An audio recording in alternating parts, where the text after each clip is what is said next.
आज भारत से 5 रफ्तार फाइटर जेट की पहली खेप स्विट्जरलैंड पहुंची। कुल 126 फाइटर जेट की डील तय हुई है।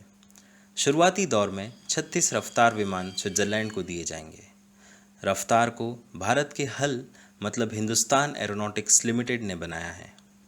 1,86,000 करोड़ की इस मेगा डील में हल का मुकाबला Lockheed Martin, Boeing, Eurofighter, Sukhoi और डसॉल्ट जैसी कंपनियों से था।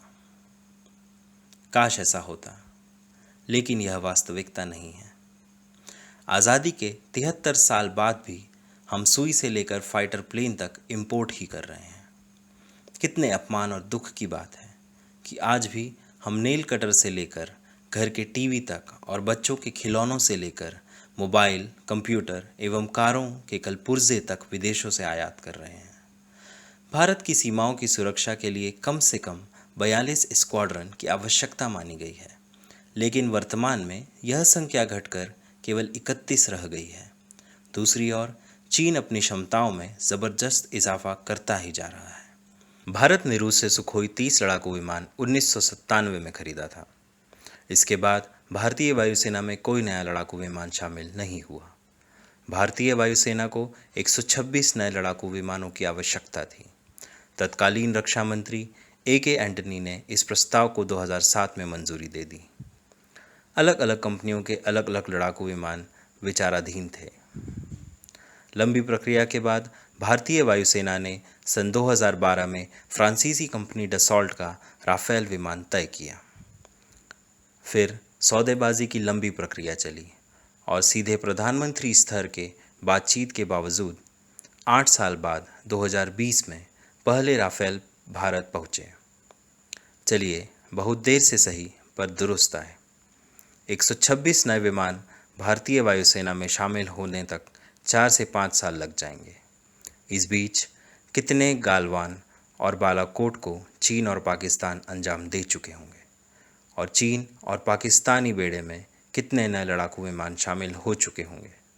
हैरानी वाली बात है कि राफेल से तकनीकी तौर पर तुलनीय F-16 विमान पाकिस्तानी वायुसेना में 1983 से है। इसका मतलब यह है कि तकनीक के मामले में पाकिस्तान हमसे 37 साल आगे है। राजनीतिक खींचतान, आर्थिक भ्रष्टाचार और लाल फीताशाही के चलते देश की सुरक्षा के साथ खिलवाड़ कितना खतरनाक है यह बताने की ज़रूरत नहीं। 1999 में जब पाकिस्तान ने कारगिल में घुसपैठ करी थी, तब बोफोर्स तोपों की मदद से ही भारत टाइगर हिल और तोलोलिंग पर जीत पाया था। बोफोर्स वही तोप है जिसका विवाद आज तक चल रहा है और जिस विवाद के चलते राजीव गांधी को अपनी सत्ता से भी हाथ धोना पड़ा था।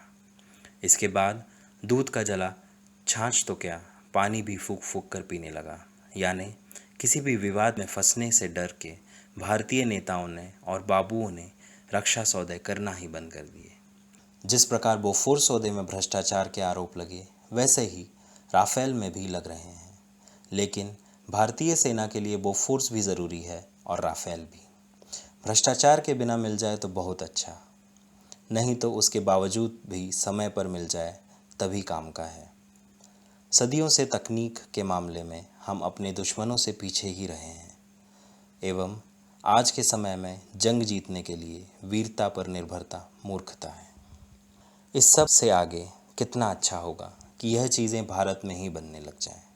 खैर, पहले हमारे घर के mobile, TV, fridge, washing machine, car, दाढ़ी बनाने का ट्रिमर और ब्लेड तो स्वदेशी बनने लगे। जय हिंद।